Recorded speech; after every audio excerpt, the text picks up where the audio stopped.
पत्रं पुष्पं फलं तोयं यो मे भक्त्या प्रयक्षति तदहं भक्त्युपहृतमस्नामि प्रयतात्मनः। सुप्रभात देवी एवं सज्जनों, कृष्ण संदेश सुधा चैनल के माध्यम से मैं धर्म प्रकाश भदौरिया गीता विश्लेषक गीता की ज्ञान गंगा में अवगाहन हेतु उपस्थित एवं मधुसूदन भगवान कृष्ण के चरणों में अगाध निष्ठा रखने वाले आप सभी प्रबुद्ध एवं विद्वान श्रोताओं का हार्दिक अभिनंदन एवं कोटि कोटि वंदन करता हूँ। पिछले वीडियो के माध्यम से आप लोगों ने सुना था जिसमें मधुसूदन भगवान कृष्ण अर्जुन को सुझाव दे रहे थे कि अर्जुन, तू तत्वदर्शी गुरुओं के समक्ष उपस्थित हो जा और उनके सानिध्य में रहकर विनीत भाव से उनकी सेवा कर, जिसका परिणाम यह होगा कि वे तत्वदर्शी गुरु तुझे ज्ञान का सदुपदेश करेंगे।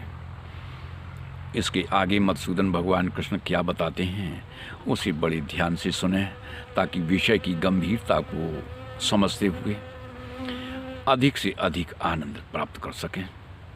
तो सुनते हैं अगला श्लोक क्या है कि यज्ञात्वा न पुनर्मोहो मेवं यास्यसि पांडवो येन भूतान्यशेषेण द्रक्ष्यात्मन्यथो मयि।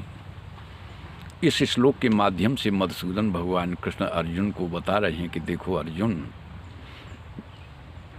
उस ज्ञान को पाकर तुझे फिर इस तरह का मोह नहीं होगा। किस तरह का? जैसा कि अर्जुन को वर्तमान समय में हो रहा है, क्योंकि वह बार बार स्वधर्मानुसार क्षत्रियोचित कर्तव्य कर्म से विमुख होने की बातें करता है।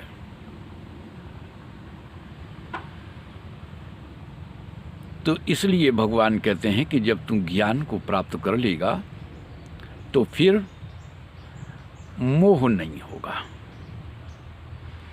लेकिन यहाँ पर एक बात और आपको स्पष्ट कर दें कि गुरुओं से ज्ञान का उपदेश प्राप्त करने मात्र से साधक को स्वरूप का यथार्थ बोध नहीं हो सकता।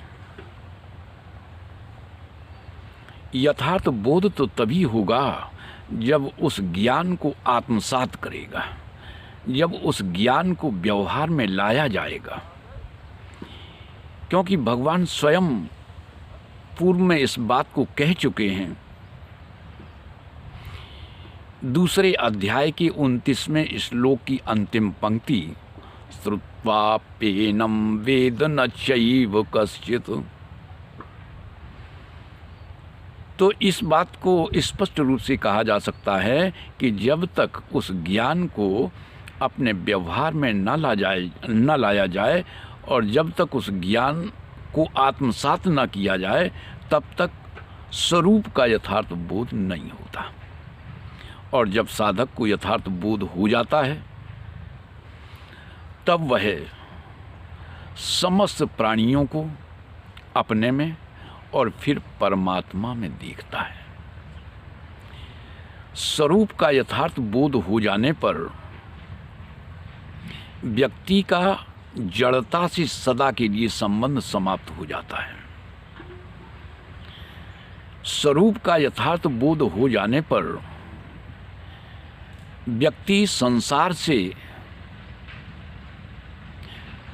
मेरा और मेरापन जो है उसका संबंध खत्म हो जाता है।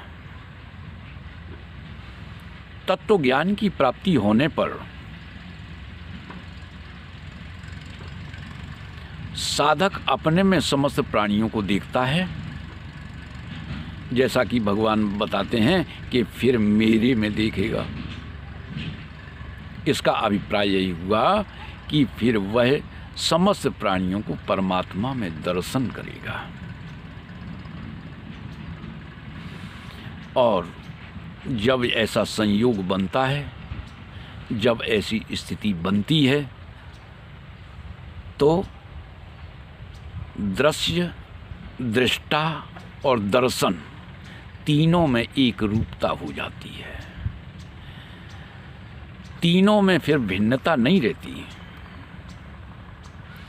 उदाहरण के तौर पर इस तरह से समझ लें कि जिस प्रकार समुद्र और उसमें उठने वाली तरंगें भिन्न भिन्न भाषित होती हैं, उनमें भिन्नता परिलक्षित होती है। जब सूक्ष्म दृष्टि से देखते हैं तो ऐसा पाते हैं कि समुद्र और उसमें उठने वाली तरंगों की स्वतंत्र सत्ता है ही नहीं, सत्ता है तो केवल जल तत्व की। लेकिन पृथ्वी से संबंध होने के कारण समुद्र और तरंगों में भिन्नता भाषित होती है। इसी प्रकार संसार रूपी समुद्र और शरीर रूपी तरंग दोनों में भिन्नता परिलक्षित होती है, दोनों में भिन्नता भाषित होती है। लेकिन जब सूक्ष्म दृष्टि से देखते हैं तो पाते हैं कि शरीर और संसार दोनों की स्वतंत्र सत्ता है ही नहीं, सत्ता है तो केवल उस परमात्म तत्व की। इसलिए परमात्मा का दर्शन करना ही यथार्थ है। तो आज की वीडियो में बस इतना ही।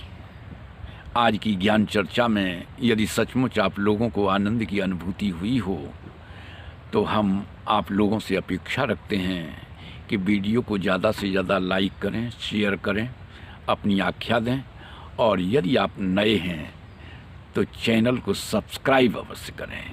जय श्री कृष्ण।